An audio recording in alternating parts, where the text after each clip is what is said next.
આજે જે નાણામંત્રી કનુ દેસાઈ દ્વારા બજેટ રજૂ કરવામાં આવ્યું છે, ઘણા સમયથી ગુજરાતીઓ રાહ જોઈ રહ્યા હતા કે 2026-27નું બજેટ છે તેમાં આ વખતે શું નવું કરવા સરકાર જઈ રહી છે, કયા એવા મહત્વના નિર્ણયો છે તે આ બજેટમાં લેવાઈ રહ્યા છે. પરંતુ આ બજેટ છે વિપક્ષના આક્ષેપો મુજબ નિરાશાજનક માનવામાં આવી રહ્યું છે. આને લઈને હવે આદિજાતિ વિભાગની વાત કરવામાં આવે તો ધારાસભ્ય ચૈતર વસાવા દ્વારા આ બજેટ સામે પોતાનો આક્રોશ વ્યક્ત કરવામાં આવ્યો છે અને કહેવામાં આવ્યું છે કે માત્ર વર્ષ બદલાવ છે પણ બજેટમાં કોઈ એવી એડવાન્સ જોગવાઈઓ છે જે થવી જોઈએ, જે કુપોષણથી જે આદિવાસી સમાજના બાળકો પીડાઈ રહ્યા છે તેના માટે કોઈ યોગ્ય વ્યવસ્થા ના થઈ, શાળાઓની જે જર્જરિત હાલત છે ઓરડાઓની તેને લઈને કોઈ પણ મુખ્ય જોગવાઈઓ છે તે કરવામાં નહોતી આવી. અને આ બજેટ છે તે માત્ર ને માત્ર એક કાગળ ઉપર ફૂલ ગુલાબી દર્શાવવામાં આવ્યું છે પણ વાસ્તવિકતામાં તેની કોઈ પણ અસર છે તે જોવા નહીં મળે. સાથે જ તેમણે આદિવાસી સમાજના જે બેરોજગાર યુવાન છે તેને લઈને વાત કરતા કહ્યું કે દર વખતે સરકાર તો દાવાઓ કરે છે પરંતુ વાસ્તવિકતામાં તેની અમલવારી છે તે જોવા નથી મળી રહી. વડાપ્રધાન નરેન્દ્ર મોદીના ડેડિયાપાડા કાર્યક્રમનો પણ સવાલ તેમણે ઉઠાવ્યા. આજે ગૃહમાં તેમણે મંત્રી પાસેથી જવાબ માંગ્યો કે જ્યારે વડાપ્રધાન છે તે આ કાર્યક્રમમાં ડેડિયાપાડા આવ્યા તેમની સભા પાછળ કેટલો ખર્ચો થયો તો તેમણે જણાવ્યું કે 100 કરોડથી વધારાનો ખર્ચ થયો છે અને માત્ર મકાન જે માર્ગ મકાન વિભાગ છે તેના પાસેથી 41 કરોડની આસપાસનો ખર્ચ કરવામાં આવ્યો છે અને આદિજાતિ વિભાગમાંથી આ ખર્ચ થયો હોય તેવા આક્ષેપો ચૈતર વસાવાએ લગાવતા શું કહ્યું તે સાંભળો.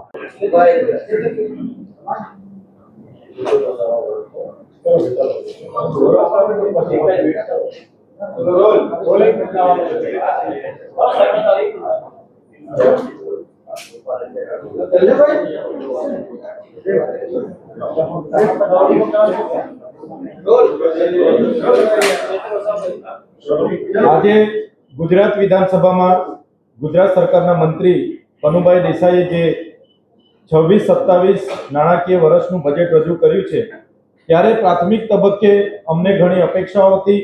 ગુજરાતના ખેડૂતોને, બેરોજગારોને, ગુજરાતના તમામ વર્ગના લોકોને, કર્મચારીઓને બધાને અપેક્ષાઓ હતી કે આ બજેટમાં બધાને ધ્યાને રાખીને એક સુખાકારી સમાધાન રૂપ આ બજેટ હશે. પણ આજનું બજેટ એ ચૂંટણીલક્ષી બજેટ હોય એવું અમને લાગે છે, પુરાતનવાળું બજેટ હોય એવું લાગે છે અને આજનું બજેટ એ સમગ્ર ગુજરાતની જનતાને નિરાશાજનક બજેટ છે. કેમ? તમે જોયું હશે કે આદિજાતિ વિકાસ વિભાગમાં આ વર્ષે એમણે જણાવ્યું કે આદિજાતિ વિકાસ વિભાગ માટે અમે 5425 કરોડ રૂપિયાની જોગવાઈ કરીએ છીએ. જોગવાઈ માટેની જાહેરાતો થઈ, મોટી મોટી ત્યાં લોકોએ પાટલીઓ થપથપાવી.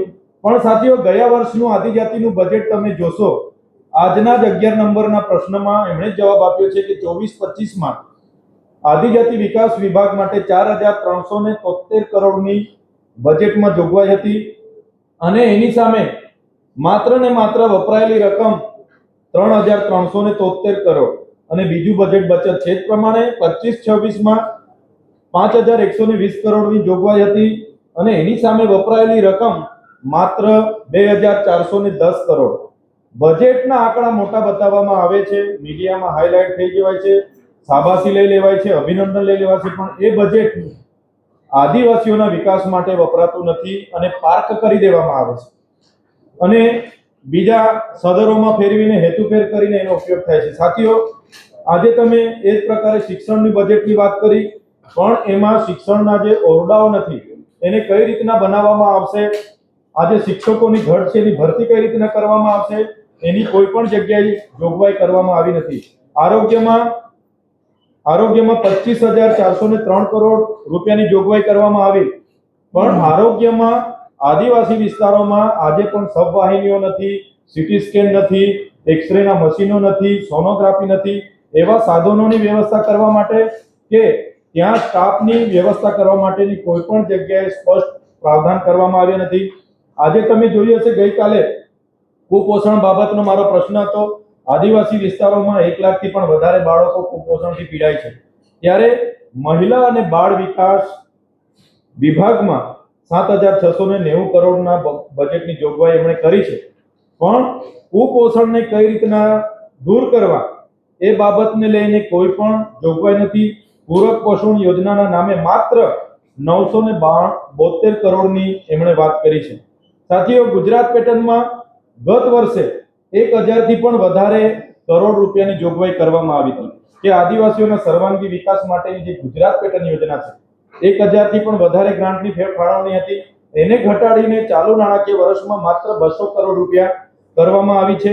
એ જ પ્રકારે જે સોની યોજના સુજલામ સુફલામ યોજના અંતર્ગત નર્મદાના પાણીને સૌરાષ્ટ્ર કચ્છ સુધી પહોંચાડવા માટે આ બજેટમાં જોગવાઈ કરવામાં આવી છે, પણ જ્યાં નર્મદા પરિયોજના છે એ નર્મદા જિલ્લાને જ આજ દિન સુધી એ નર્મદા પરિયોજનાનું પાણી મળ્યું નથી અને આ બજેટમાં પણ એક કોઈ પ્રકારની જોગવાઈ એમાં કરવામાં આવી નથી. સાથે સાથે નર્મદા હોય, કડાણા હોય, કરજણ હોય કે ઉકાઈ જે પણ વિસ્થાપિતો થયા છે એમના પુનર્વસન માટે કે એમના વળતર માટે જે જોગવાઈ હોવી જોઈએ એની પણ આજ દિન સુધી આમાં કોઈ પ્રાવધાન કરવામાં આવ્યું નથી. સાથે સાથે ઉર્જા વિભાગમાં 4842 કરોડની જોગવાઈ તો થઈ ગઈ છે, પણ અમારી અપેક્ષા હતી કે ખેડૂતોને દિવસે વીજળી મળશે કિસાન સૂર્યોદય યોજના અંતર્ગત, અને જે પ્રકારે પંજાબમાં મફત વીજળી તમામ ખેડૂતોને આપવામાં આવે છે એ પ્રકારે ગુજરાતમાં પણ પ્રાવધાન કરવામાં આવશે એવી અમને અપેક્ષા હતી, પણ અહીંયા કોઈ પ્રાવધાન થયું નથી. જે પ્રકારે પંજાબમાં ઘર વપરાશ માટે 300 યુનિટ વીજળી ફ્રી આપવામાં આવે છે એની પણ અહીંયા કોઈ જાતની પ્રાવધાન કરવામાં આવ્યું નથી.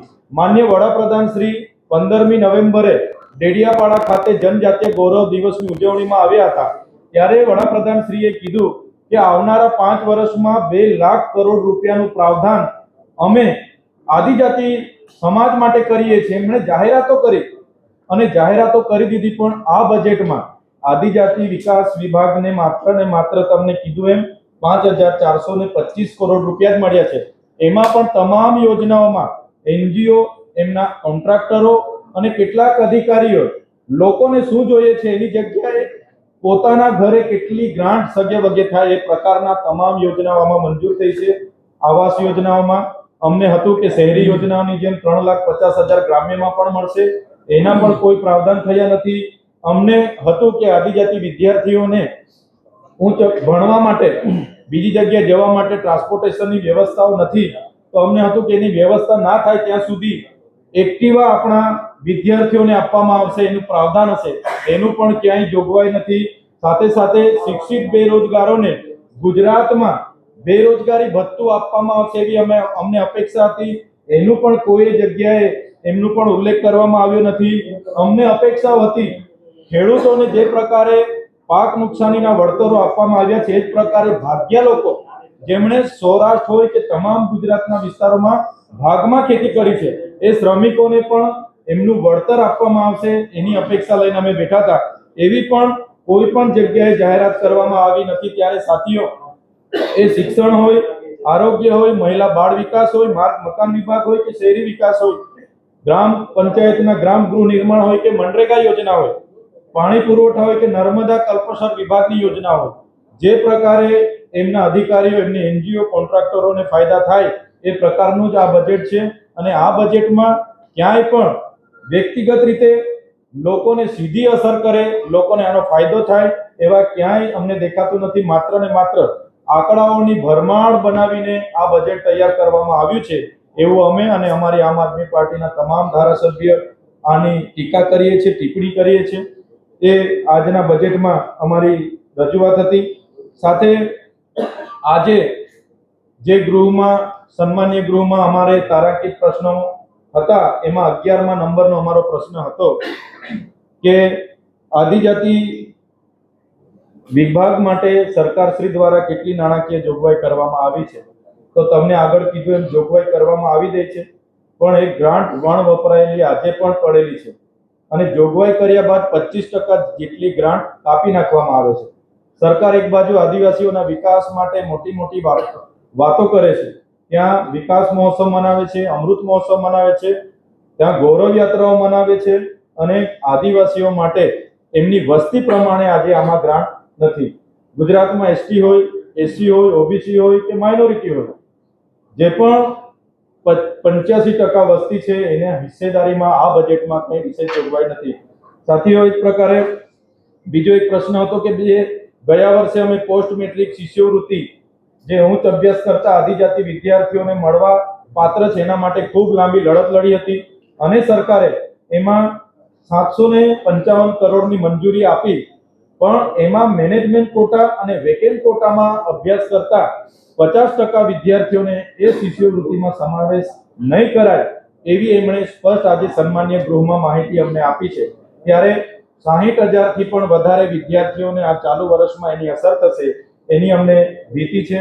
સાથીઓ, જે ડેડિયાપાડામાં માનનીય વડાપ્રધાન શ્રીનો જનજાતીય ગૌરવ દિવસનો કાર્યક્રમ થયો ત્યારે અમે આજના સન્માન્ય ગૃહમાં પૂછ્યું કે આદિજાતિ વિકાસ વિભાગમાંથી એ કાર્યક્રમમાં કેટલા રૂપિયાનો ખર્ચો થયો. માર્ગ મકાન વિભાગે પણ કર્યો છે, કલેક્ટરશ્રીએ પણ કર્યો છે અને બીજા તમામ વિભાગે કર્યો છે. માત્ર આદિજાતિ વિભાગનો મેં માહિતી માંગી 41 કરોડ આદિજાતિ વિકાસ વિભાગમાંથી માનનીય વડાપ્રધાન શ્રીના કાર્યક્રમમાં ખર્ચો કરવામાં આવ્યો છે. એમાં વિગતે એમણે બતાવ્યું છે કે બસની વ્યવસ્થા માટે, નાસ્તા માટે, ફૂલ ગુસ્સા માટે, સ્ટેજ માટે, બેઠક વ્યવસ્થા માટે, વીઆઈપી ના હોટલોમાં રહેવા માટે, 3,3500 રૂપિયાની ડીશ જમાડવા માટે અને તમામ પ્રકારનો ખર્ચો થયો છે. આદિજાતિ વિકાસમાંથી 41 કરોડ. હવે કુપોષણ માટે આવનારા પૈસા, ફૂડ બિલ માટે આવનારા પૈસા, આદિવાસીઓના વિકાસ માટે આવનારા પૈસા, આ જ પ્રકારના કાર્યક્રમોમાં 41 કરોડ રૂપિયા જો વપરાશે અને આપણે આદિવાસીઓની વિકાસની વાતો કરીશું એ ક્યાંય પણ ગળે ઉતરતું નથી.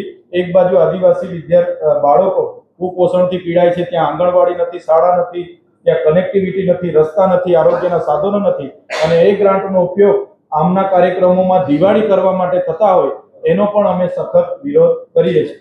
ધન્યવાદ. આપણે સાંભળ્યા હતા ડેડિયાપાડાના ધારાસભ્ય ચૈતર વસાવા, જેમાં તેમણે વડાપ્રધાન નરેન્દ્ર મોદીની સભાને લઈને જે સતત સવાલો ઉઠાવ્યા અને હવે આ મુદ્દો છે તે ગાંધીનગર ગૃહ સુધી પણ પહોંચ્યો અને તેમણે આ મુદ્દે જે આક્ષેપો કરવાની શરૂઆત કરી છે તેના કારણે રાજકારણ પણ ગરમાયું છે અને તેઓ શંકા વ્યક્ત કરી રહ્યા છે. આ તો માત્ર એક વિભાગની વાત છે, પરંતુ અલગ અલગ જે વિભાગે જે વડાપ્રધાનના કાર્યક્રમમાં ખર્ચ કર્યો છે તે એક મસ્ત મોટું બજેટ છે તે આદિજાતિ વિભાગનું આ સભા પાછળ ખર્ચાયો હોય તેવા આક્ષેપો તેમણે લગાવતા રાજકારણ ગરમાવાની શરૂઆત થઈ છે. ત્યારે હવે આવનારા સમયમાં જોવું રહ્યું કે આ જે આક્ષેપ પ્રતિ આક્ષેપ છે તેનો દોર હવે રાજકારણમાં જોવા મળી રહ્યો છે. ત્યારે આગામી સમયમાં શું આ બાદ લોકોના જનમાનસ પર અસર પહોંચે છે. દર્શક મિત્રો, આવા જ નવા વિડીયો સાથે આપણે માહિતગાર કરતા રહીશું, એટલે નવજીવન ન્યૂઝ જોતા રહો.